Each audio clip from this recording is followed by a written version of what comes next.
How to add Gmail to Windows Mail application.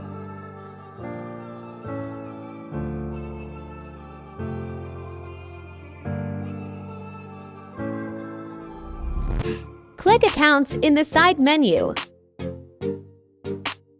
After, click Add Account.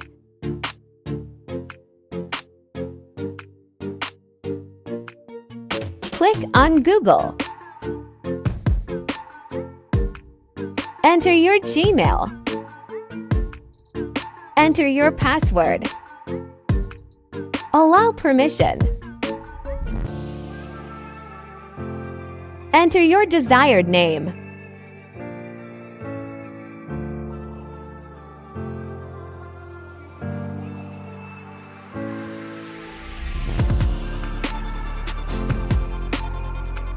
If you want, you can also download mobile app.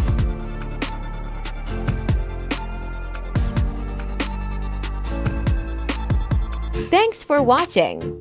Subscribe for more videos.